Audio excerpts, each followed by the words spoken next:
So now these next couple of examples are going to be along the same lines, but we just need to confirm which process we're using. Are we using case 1, which has sigma known, or excuse me, not known, or case 2 where sigma is known?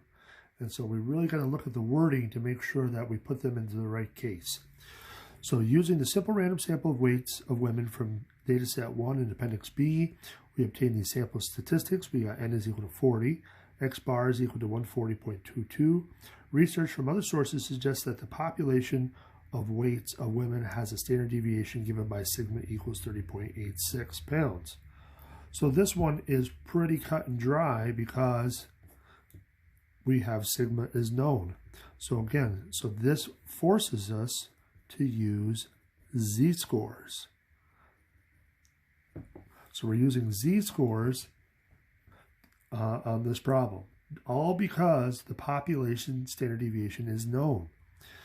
Now, for part A, they want the best point estimate of the mean weights of all women. We don't have any other information than what is given in the original statement. So, in this case, if we want the best point estimate of the mean weight of all women, so again, the mean weight of all women is mu, we have to use our sample information, which is x bar. So this is going to be x bar, which equals 146.22 pounds.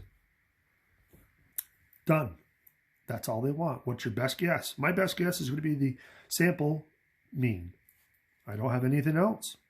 That's my best guess at what the population is. Don't know for sure, but that's my best guess. Okay. So now, if we want the confidence interval, because we have to use z-scores, and we're using 95% confidence, that is special. 95% is special. So our z-score is going to be equal to 1.96. So that's step 2 in our flowchart. Done. Step 3 is going to be finding our error. So now that we have our z-score, we have the mean, we have n, we have sigma, we can find our error. So the error should be equal to 1.96 times our standard deviation, which is 30.86, divided by the square root of n, which was 40.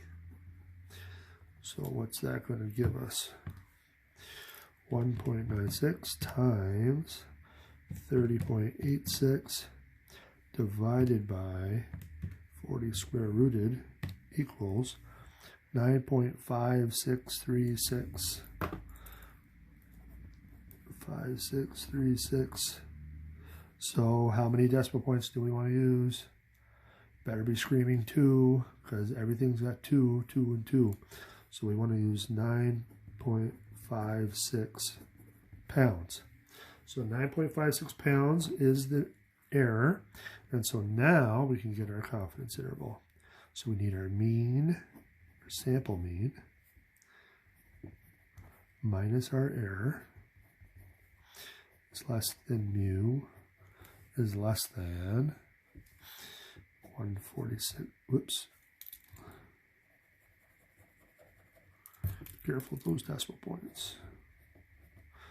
Plus 9.56. Okay. So that's going to give us what? 146.22 minus 9.56 equals 136.66 pounds. It's less than the mean, population mean is less than, plus 9.56 equals 155.78 pounds. So there's our confidence interval. All right. So now this next question is kind of interesting because the only thing that's going to change from part A to B is our confidence level, our percentage of confidence. So what do you think is going to happen to our confidence interval? Do you think it's going to go up? Do you think it's going to go down? Do you think it's going to get bigger? Is it going to get smaller?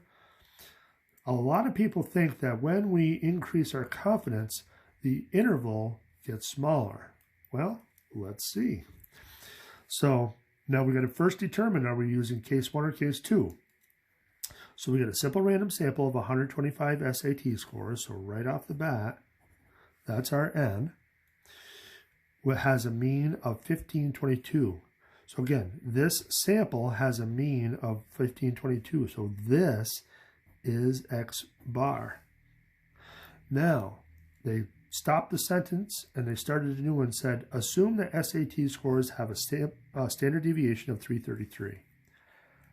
So you really got to be careful. Is this standard deviation talking about the sample, or is it talking about all SAT scores? So if you're reading the sentence carefully, it says it's not referring to this previous sentence. It's not referring to the sample at all. It's just saying a blank statement or a roundabout statement that SAT scores have a standard deviation of 333. So you gotta assume that this is all SAT scores. So that is sigma again. So that means we have to use z-scores. So we're using z-scores again. We're not using t-scores. So now we can start doing our confidence intervals. So 94% is not special. So, we got to go back and do it the long way. So remember, the first step was finding alpha. So alpha was the leftovers to get to 100%. So 0.06. And what did we do next? Next, we had to cut it in half. So 0.03. And then what do we do after that? I know, stretching your brain already. Next, we had to subtract that from 1. So if you subtract that from 1, you get 0.97, but we're going to add a couple zeros. So that now we could use our table. So we're going to look up 0.9700 in the body of our table. 9700. Well, over here we got 9699. I'm thinking that's going to be as close as we're going to get. So 1.88 should be our critical value. All right, so now we got our critical value. So what's next? So step 1 is identifying all your information. Step 2 is identifying your z-score. Step 3 is error. So we're going to get our error next. So our standard deviation is 333. Our sample was 125. So that is going to be, let me put it over here, 1.88 times 333 divided by 125 square root equals 55.99. Well,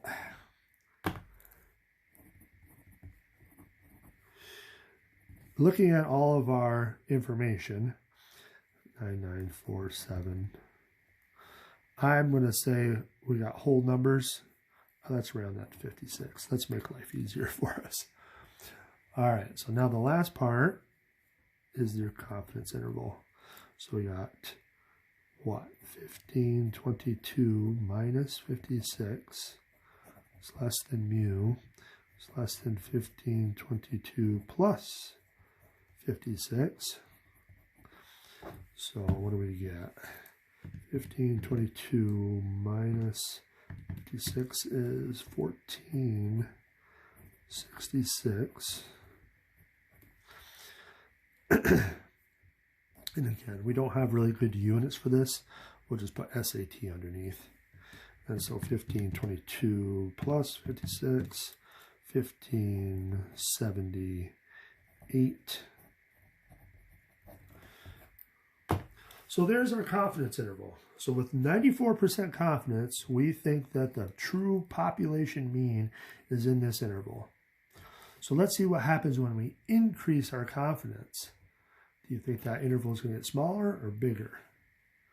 Well, if we got 98, which isn't special, we're going to do the same thing we just did up above. So we're going to have alpha, which is 0.02, and then we're going to divide it. So it's 0.01. Then we're going to subtract it from 1, and we want to make it with a probability. So now if we go, if we go back to our positive z-scores, 0.9900. Well, we got 0.9898 and 9901. 9901's closer. So 2.33. So our z-score got a little bit bigger as a result. Oops, 2.33.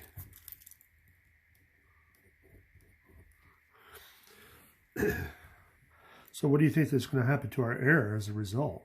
If our z-score got bigger, everything else is the same. So guess what? Our error is going to get bigger.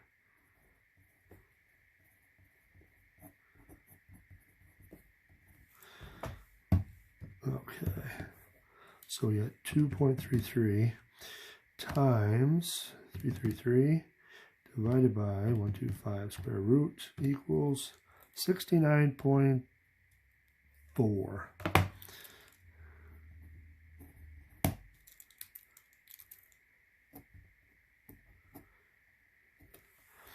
All right, and now we can see because our error is bigger, that's going to stretch it out. It's going to make our interval bigger. So 1522 minus 69.4, snapping my lead like crazy today.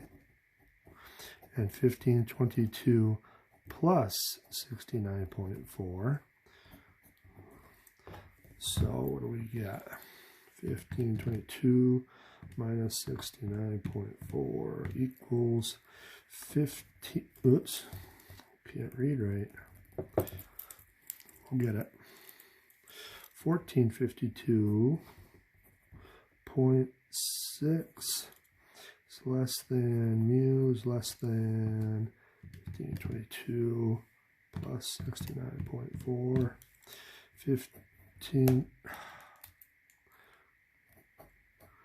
91.4. And again, these are SAT scores. So I'm just going to abbreviate with SAT for now. So we can see that our interval got bigger. When we increase our confidence, our interval gets bigger. Why? Why does that make sense? Why would it get bigger if we increase our confidence? Well, frankly, if you want to be guaranteed that your true population mean is in there, you got to make it bigger. You want to have a bigger bucket to shoot into, essentially. If you're shooting basketballs, are you going to be more guaranteed if you make it smaller, or is it going to be more guaranteed you're going to make the basket if it's a bigger basket? So that's kind of the way you have to think of it. If you want to shoot basketball, put it into a bigger hoop, and you'll be guaranteed to put it in. So the bigger the interval, the more guaranteed the population mean is in there. Now you can word this a little bit better than that, but that's kind of the idea. The bigger the interval, the more guaranteed the population mean is in there. So that's why you're going to have a bigger interval with a greater amount of confidence. So, all right, so let's stop there, and we have a little bit left for this section. So we'll see that in the last video.